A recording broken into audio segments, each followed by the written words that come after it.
Hello, friends, watch my story till end. And don't forget to subscribe to our channel. My name is Henry Walker. There are moments in life when the world doesn't break with noise, it breaks in silence. Mine began at a dinner table, years before the night my son spat in my face. That night didn't come out of nowhere. It was built from decades of small moments, of love given too freely and respect taken for granted. Before he became the man who looked at me with contempt, he was a little boy who used to run toward me after work, his laughter echoing through the house I built with my own hands. I remember those days as if they belonged to another life. My palms were always cracked from the cold, my knees scarred from ladders, my lungs heavy with dust.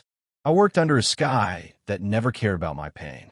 But when I'd open the door and see him waiting, small arms reaching up, calling me Dad, all that exhaustion melted away.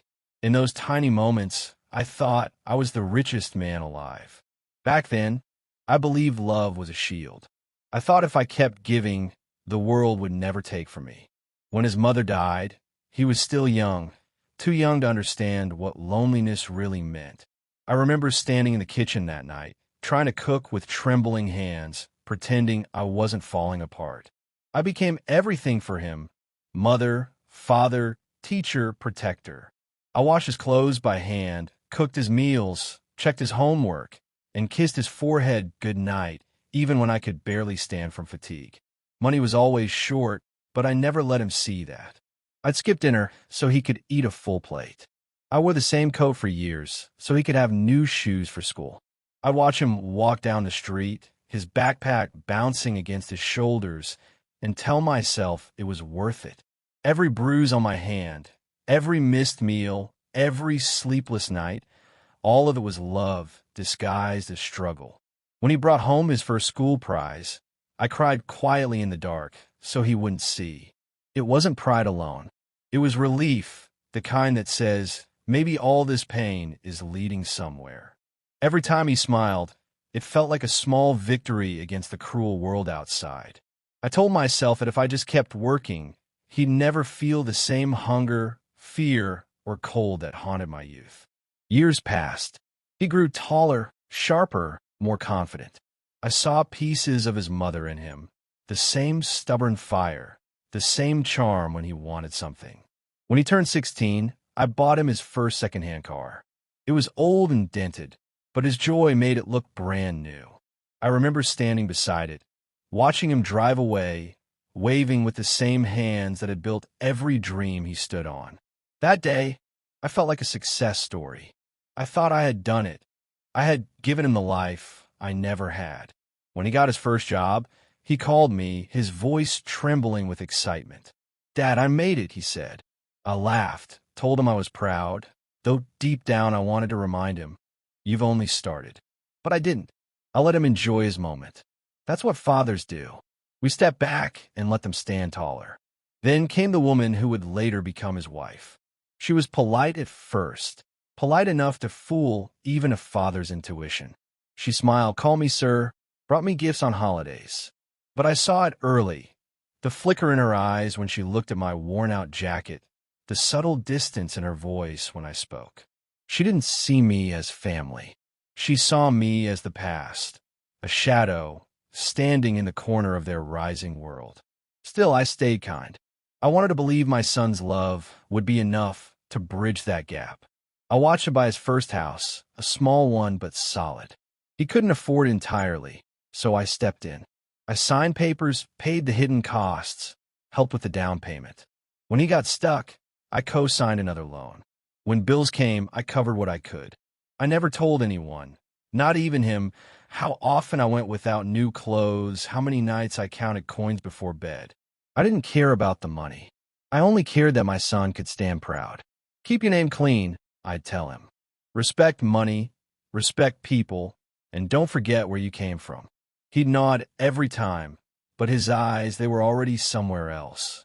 Success has a strange way of whispering lies into a man's ear.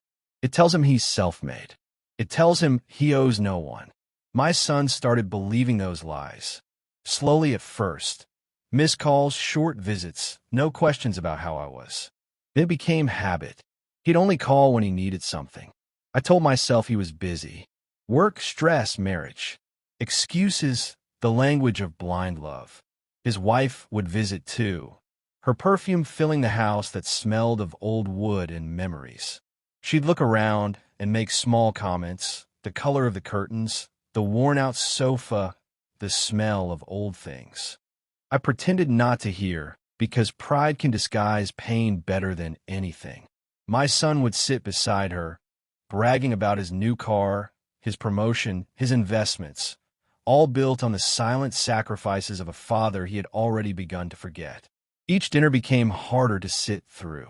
The table that once echoed with laughter now felt like a stage for my irrelevance. When I spoke, they'd exchange glances, the kind that say, "He doesn't get it." The world had changed, and I had become a relic.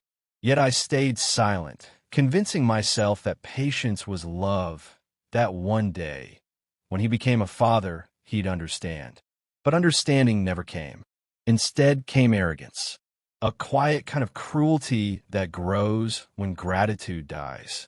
He started making jokes about my old shoes, my slow walk, the way my hands shook when I poured tea. His wife would laugh softly, like she was trying to be polite, but her eyes enjoyed it. My son laughed too, not out of humor, but habit. Disrespect had become their language. I'd smile weakly, sip my tea, and look away. Because that's what fathers do. We absorb pain, so our children can keep their illusions intact. But every smile I forced that way felt like a small crack forming inside me. I didn't know it then, but those cracks were leading to the night when everything would finally shatter. When I gave him my house, my own home, I thought I was giving him roots. I imagined him raising his children there, filling the walls with laughter the way I once had. But instead, he turned it into a showcase. Parties, guests, noise. The home that once held my memories became a trophy in his hand. Whenever I stayed there, I could feel it, that I was no longer welcome. I'd walk through the hallways I built and hear whispers of inconvenience. Still, I forgave, because that's what fathers do. When neighbors warned me that he was arrogant, I defended him. "He's young," I said. When his wife rolled her eyes as I entered the room, I smiled and said, "She must be tired." I made excuses for cruelty as if kindness could cure it. I told myself love was stronger than pride. But love, I learned, can also blind. Years of small humiliations piled up like dust on old furniture. Invisible at first, until one day you realize you can't breathe anymore. Every favor I did became expected. Every sacrifice invisible. Gratitude turned into entitlement. My presence became background noise in a house built for my sacrifices. Looking back, I see it clearly. I didn't raise a man.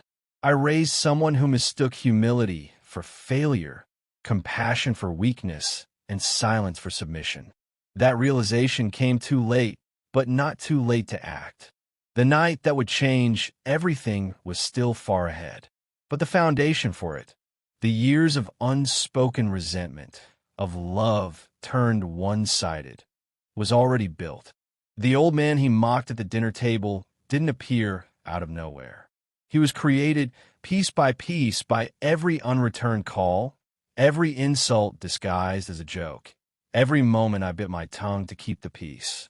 Love had made me weak, but silence was making me dangerous. I just didn't know it yet. There's a moment before a storm when the air feels thick, when the wind goes still, when even the birds stop singing. That's what those years felt like, the calm before the breaking point. I kept visiting every Sunday, sitting quietly at his table, pretending I belonged. I'd watch him talk, boast, laugh, and sometimes I'd catch his eyes that no longer saw a father, only a man past his use. And yet, even then, I couldn't stop loving him. That's the cruelest part of fatherhood. The heart doesn't listen to logic. It keeps forgiving until there's nothing left to forgive. I remember one evening, I was repairing an old chair in the backyard. My grandson, barely 5, came running to me. "Grandpa," he said, "why do you fix things that are already broken?" I smiled, told him, Because some things deserve one more chance. He nodded, not understanding. But I did. I wasn't talking about the chair. I was talking about his father. But some things can't be fixed. Not with love, not with time. Some things only break further when you keep touching them. That lesson came the night the laughter turned into cruelty, the night the spit hit my face, and the silence that followed became my weapon. Before that night, I was a father who gave everything. After that night, I became a man who finally understood what he had left. It was a Sunday evening, the kind that used to mean warmth, family, and laughter. The table was long, the food rich, the air heavy with the smell of roast chicken and wine. But beneath all that comfort, something colder waited. I sat at the end of the table in my old sweater, the same one they used to joke about. It had a small tear near the cuff, but it was soft, familiar, and mine. Around me, their laughter rose and fell like waves, shallow and loud, never reaching me. They didn't notice how quiet I'd become over the years. They didn't see how my hands stayed still when they used to tremble from work. They thought silence was surrender. But silence, I was learning, is only dangerous when misunderstood. His wife had invited guests that night. Her parents, some friends, even a few of his coworkers. They filled the room with expensive perfume and shallow talk about vacations, new cars, promotions. I listened quietly, though no one was talking to me. Every time my son laughed, it sounded less like joy and more like performance. Dinner began. Plates passed from hand to hand. Glasses clinked. My grandson giggled at something on a phone. It should have been ordinary. It should have been peaceful. But I could feel the edge of something sharp moving beneath the surface. Then it started, small, almost invisible. My son leaned back in his chair, glanced at me, and smirked. "Dad," he said, his voice light but cruel. "Maybe next time you can dress up a little. You make the place look cheap." The table erupted in laughter. Someone tried to soften it with a "he's just joking," but the damage was already done. I smiled faintly, pretending it didn't sting. My fork scraped against the plate. I took another bite I couldn't swallow. A friend of his joined in. "Old men like you," he said, "should retire from everything, even eating." More laughter. His wife giggled behind her hand, whispering something into his ear. I looked at them all, my son, his wife, their friends, and for the first time, I didn't see family. I saw strangers feasting in a house that wasn't theirs, mocking the man who built it. My throat tightened, but I said nothing. The jokes kept coming. One about my old shoes, another about how I still read the newspaper instead of scrolling my phone. Each laugh was a small nail in something sacred. My son didn't stop them. He joined in. Every sound that came from his mouth was a knife disguised as humor. And then he leaned forward, eyes cold, voice steady. "You sit there like you still matter," he said. "But you don't. You're done. I don't owe you anything." For a moment, everything froze. The clinking, the chatter, the shallow laughter, all vanished. I could hear the clock ticking somewhere behind me. I could feel my pulse in my throat. Before I could even breathe, he spat. It was sudden, sharp, warm. The sound cut through the silence. A drop hit my cheek, sliding down to the collar of my sweater. The room went dead still. His wife gasped, but her eyes, they weren't horrified.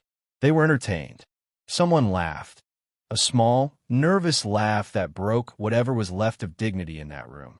I sat there, not frozen from fear, but from something deeper, disbelief. The kind that burns without heat. I reached for my napkin, wiped my face slowly, and looked at him.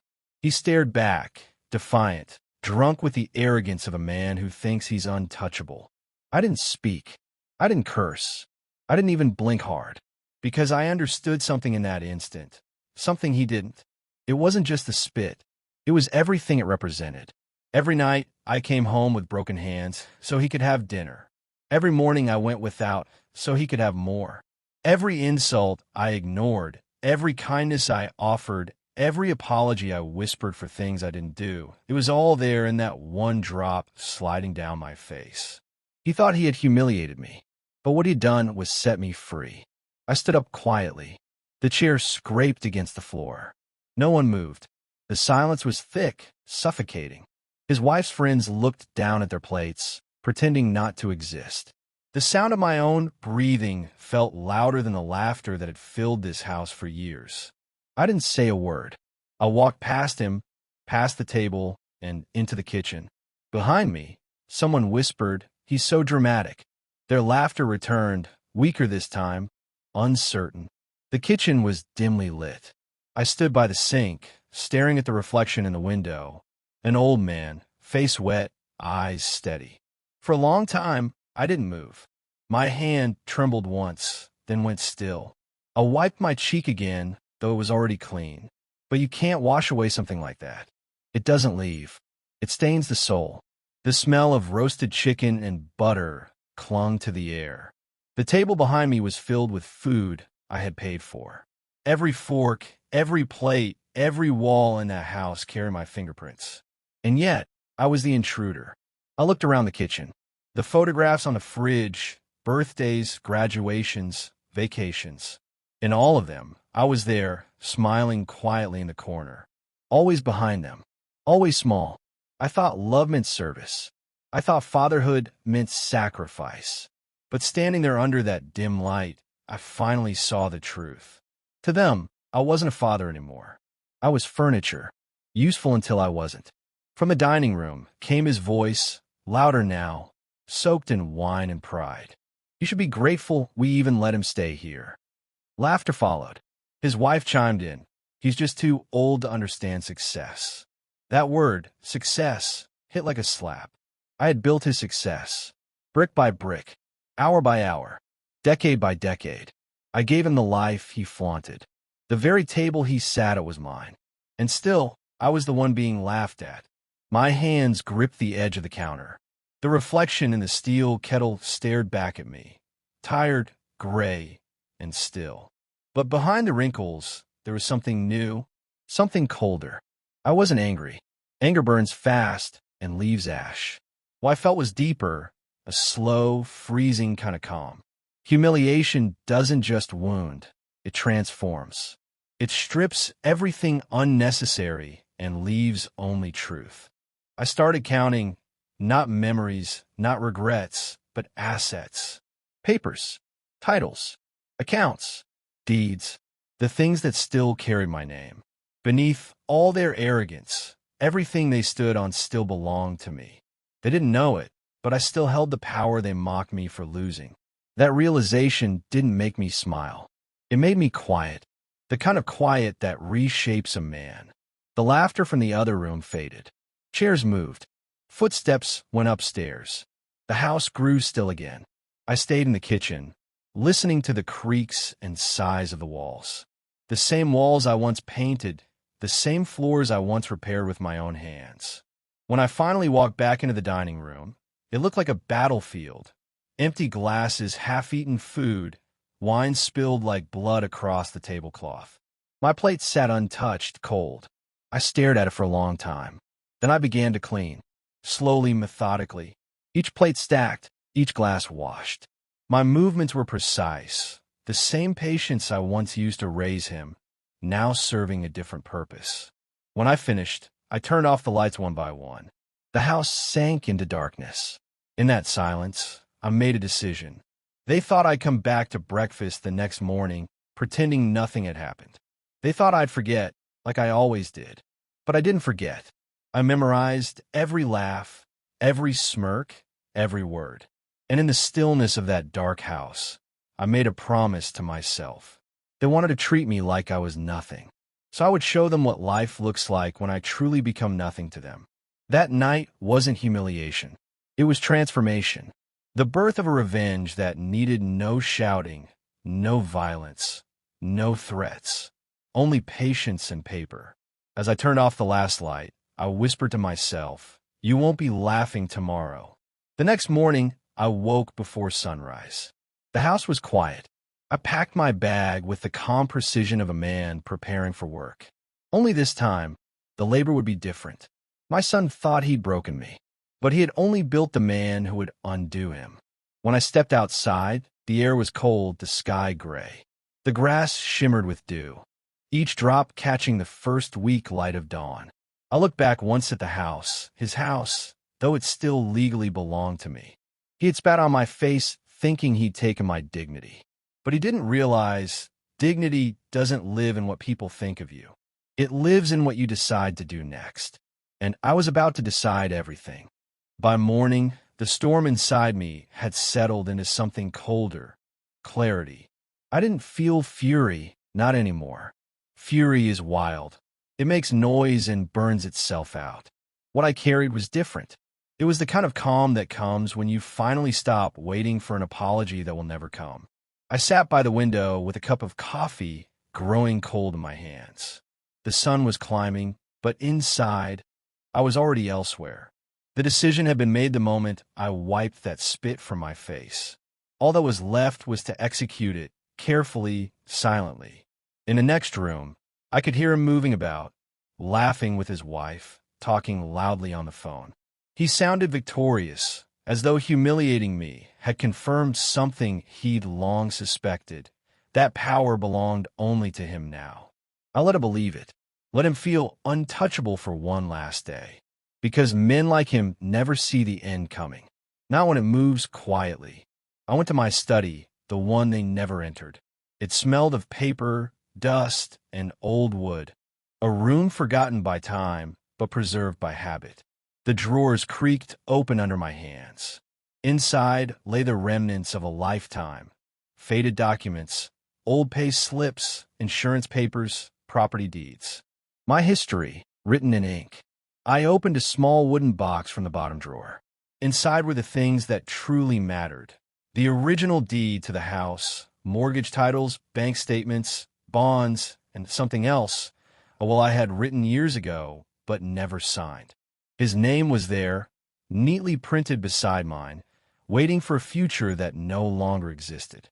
I stared at that name, my son's name, and felt nothing. No anger, no sorrow, just emptiness, the kind that comes when you finally see someone without the fog of love distorting the view. Then, something like a small, cold smile formed at the corner of my lips. I realized that beneath the humiliation of last night lay a kind of gift, proof that I still held the foundation of everything he thought was his. When I bought that house decades ago, I had kept ownership of my name, leaving him partial access but never full control. Back then, it was just caution. Today, it was salvation. That paper wasn't just ink and signature. It was justice waiting to breathe. I took out another box, smaller, locked. The key hung on a string around my neck, untouched for years. When the lock clicked open, I found what I needed: saving certificates, secondary account details, a booklet from the bank confirming my dual authorization on every joint account. My son thought I was too simple to understand these things, too old to keep track. He thought wrong. I laid everything out neatly on the desk. Deeds, bonds, account numbers, the tools of quiet power. No shouting, no confrontation, just the silent machinery of consequence. As I arranged each document, I felt the weight of my years shift into purpose. The same discipline that built his comfort would now dismantle it, piece by piece. I called the lawyer's office first. "Mr. Peterson," I said when the familiar voice answered. "It's time." He remembered me. The old man who'd bought a house 30 years ago with calloused hands and too much hope. There was no surprise in his voice, only understanding. He told me to come in that afternoon. Before leaving, I looked around the study one last time. The photograph on the shelf caught my eye. My son at 6 years old, perched on my shoulders, both of us laughing. I held it for a while. The boy in that photo wasn't cruel. He hadn't yet learned the language of arrogance. I almost pitied him, the innocence he lost, the man he became. I placed the photo face down. That chapter was closed. I walked to the bus stop under a pale sky. The road shimmered with frost. My breath came out in small clouds. The folder I carried felt heavier than any tool I had ever lifted. Not because of its weight, but because of what it meant. Inside, it was not revenge. It was redemption. The lawyer's office smelled of paper and old wood polish. Mr. Peterson greeted me with that patient nod only older men share, the kind that says, "I understand," without asking. For 2 hours, we went through every document, every line, every signature. I had done my homework well. Ownership of the house, control over the accounts, insurance, savings, all threads leading back to my name. My silence had protected me better than any argument could. When the final papers were prepared, Mr. Peterson looked at me thoughtfully. "You're certain about this?" he asked. I nodded. "I'm not taking anything that wasn't mine. I'm just returning the balance." He said nothing after that. Only the quiet scratch of pens filled the room as we signed one paper after another.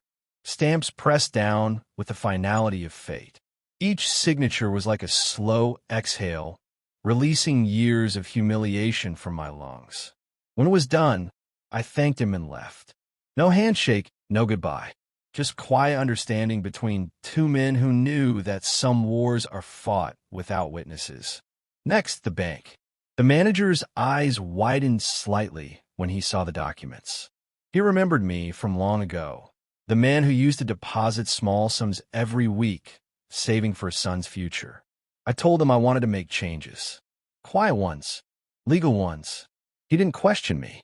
He saw the signatures, the authorizations, the notarized seal. Within an hour, the accounts were mine alone. His name vanished from every ledger. Access revoked. Card disabled. Online privileges deleted. Every dollar that once built his comfort now rested where it belonged. The law doesn't shout when it strikes. It simply moves, precise and irreversible. When I walked out of the bank, the cold wind brushed my face, and for the first time in years, it didn't sting. It felt clean, honest, the air of a man who'd reclaimed something long lost. Back at the house, they were still laughing in the living room, unaware that their world had already shifted beneath them. I sat quietly in my room, the papers sealed in a brown envelope on my lap. They were the sound of silence weaponized, proof that patience had teeth. That night, I didn't sleep. I just listened to their laughter through the walls, to my own heartbeat steady and calm. Every sound felt distant, irrelevant. Their pride was loud, but my peace was louder. Morning came with a strange stillness. I woke early, packed a single suitcase. A few clothes, my documents, and the old photograph folded in half. I didn't need much. I wasn't leaving things behind. I was leaving weight. When the first rays of sunlight crept through the curtains, I walked to the window and watched the yard fade into gold. The same yard where he once played as a child, where I once worked until my back screamed. Everything looked the same, yet everything had changed. He would wake soon. He'd stretch, drink his coffee, and believe the day was ordinary. Until he opened his mail, until he saw the letters. The first would come from the bank, a polite notice, formal and cold. Then one from the lawyer, another from the real estate agent. By the time the weight of it sank in, I would already be gone. I didn't write a note. I didn't leave a message. I owed no explanations. Silence had always been my language. I was merely letting it finish the sentence. When I stepped out the door, I paused for a moment. The air smelled of dew and soil. Birds called faintly in the distance. I looked back at the house, his pride, my labor, and whispered, "It's yours in memory, not in law." Then I turned and walked away. Later that morning, he would wake to the sound of his own undoing. His footsteps heavy across the hall, his voice rising as confusion turned to panic. "What is this?" he'd shout. The papers would answer for me, calmly, legally, unflinchingly. He'd call the bank, demand explanations. He'd raise his voice, as if volume could bend reality. But there's no negotiation with truth. There's no reversal once silence decides. By afternoon, his access would be gone, his accounts frozen, his pride stripped bare. He'd drive to the bank, red-faced and furious, only to be told that everything had been handled within my rights. The more he shouted, the smaller he'd become. Meanwhile, I would be miles away, sitting in a quiet motel room, drinking tea by the window, watching the world move on, unaware that one man's revenge had just unfolded without a single scream. I didn't feel triumph, just a deep, endless calm. For the first time in years, my silence wasn't submission, it was justice. Because some men destroy you by taking everything. Others destroy you by showing how easily they can give it back to themselves. And that day, I didn't destroy my son. I simply let him meet himself without the foundation I had built beneath him. The morning I vanished was unremarkable to anyone else, just another dawn. But to me, it was the quietest revolution of my life. I had packed the night before. One suitcase, a few shirts, my papers, my identification, and a single folded photograph. The one of my son sitting on my shoulders, years before pride replaced innocence. The house was still when I rose. No laughter now, no sound of arrogance spilling through the halls. I moved through the rooms like a ghost, touching nothing, leaving no trace. I didn't want to haunt this place. I only wanted to disappear from it. On the table, I placed an envelope with the house keys inside. No note, no message, just the sound of metal against wood. There were no words left that could mean anything. Words had already failed us long ago. Outside, the road glistened under the pale morning light. The air was cold, but not cruel. Each breath felt new, as though I was inhaling a version of myself I hadn't known in years. The streetlights buzzed faintly above me as I walked, my footsteps echoing softly in the quiet. The bus arrived a few minutes late, hissing as it stopped. The driver, a man roughly my son's age, nodded politely. "Long trip?" he asked. "The longest one yet," I replied. I took a seat by the window. As the bus rolled forward, I watched my old life shrink in the rearview mirror. The house, the street, the skyline of a place that had forgotten me.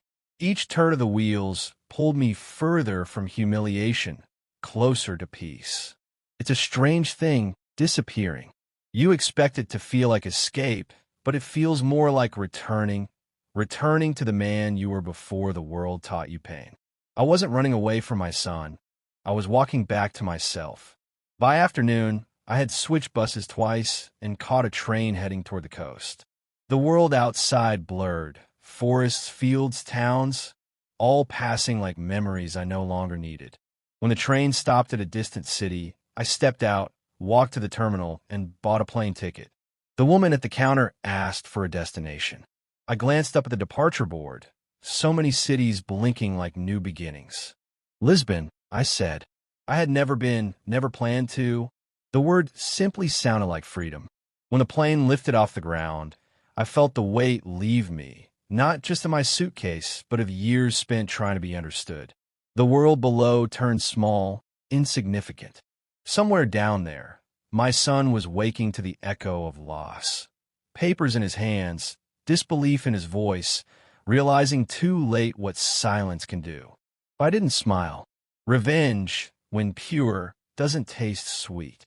It tastes clean, like the air above the clouds, thin, cold, and honest. When the plane landed, I didn't rush. I moved slowly through the terminal, blending with the crowd. No one looked twice at me, just another old man with a suitcase and tired eyes. That anonymity felt holy. I found a small inn near the water and paid for a month in advance. The owner, a kind woman with silver hair, handed me the key without asking questions. I liked that. That night, I sat by the window, the sound of waves breaking softly below. For years, I had begged life for peace. Now it sat quietly beside me, patient and vast. The days that followed came gently. I woke before sunrise, made coffee in a chipped mug, and walked down to the shore. Fishermen cast their nets into the water, their laughter rolling across the breeze. Honest laughter, the kind that doesn't sting. I'd sit on a bench, watch the horizon change color, and let the sea remind me that everything broken eventually drifts back to calm. No one here knew my name, and that was the point. I wasn't dad, or old man, or the fool who gave everything. I was just another quiet soul living by the sea. Sometimes I'd hear snippets of news from home, a voice at the market mentioning a man who lost his house, another whispering about a family scandal. They didn't know they were talking about my son, but I did, and I didn't react. I didn't gloat. I just nodded, paid for my bread, and walked away. The world had done what it always does, moved on. Only he remained stuck, choking on the echoes of his own arrogance. I imagined him sitting in his car that first night, outside the house he thought was his, staring at movers carrying boxes past him. His wife gone. His neighbors watching from a distance, whispering. Pride doesn't die loudly. It rots quietly from the inside. I heard, weeks later, that he tried to find me.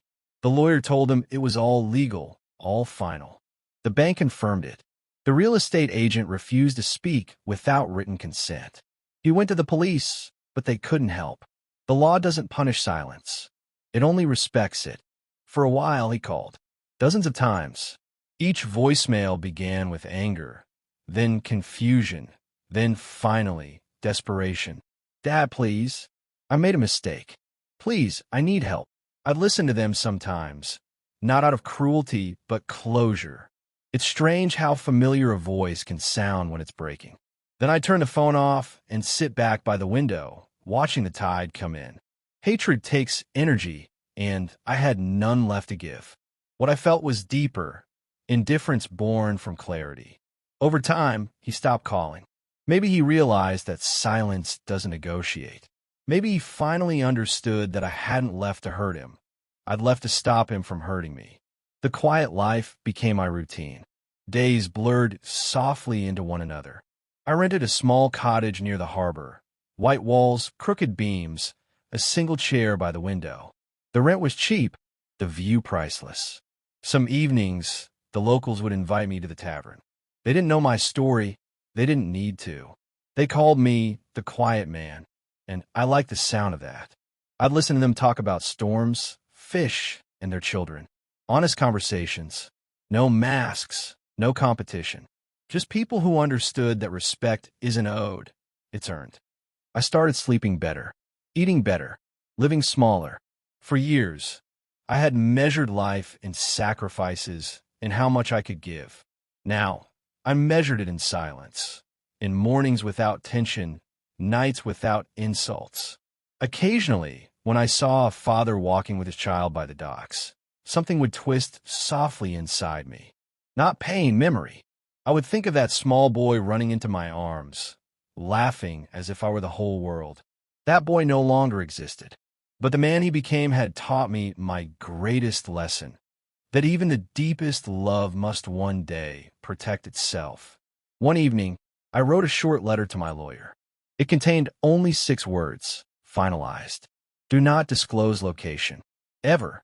I sealed it, posted it, and never looked back. Months passed. Seasons changed. The sea stayed constant. And one morning, I heard that my son was working small jobs to pay debts.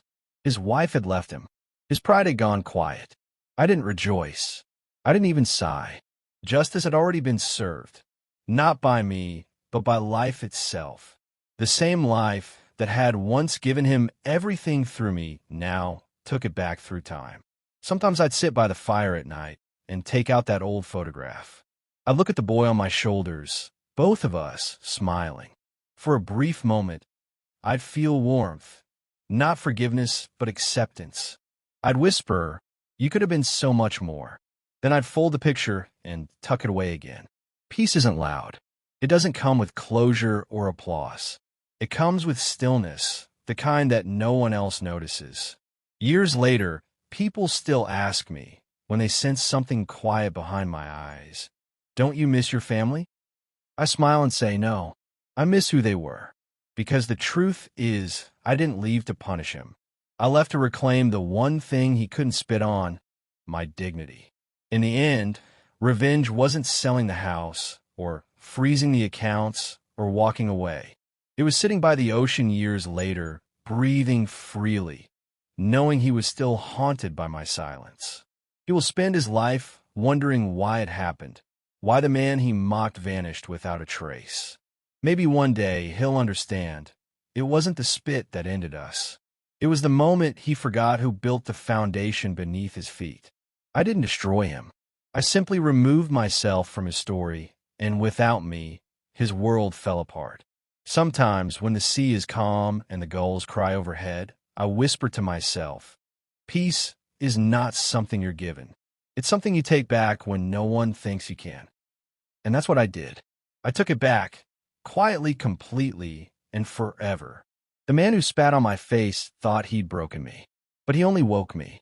He laughed at my silence until silence took everything he loved. And I, the old man he thought was worthless, walked into the horizon and never came back. The end. He thought my silence was weakness, but silence was the lesson he never learned. I didn't leave to hurt him. I left to heal myself.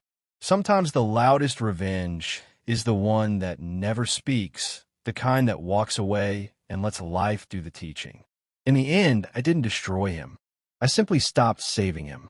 And that was enough.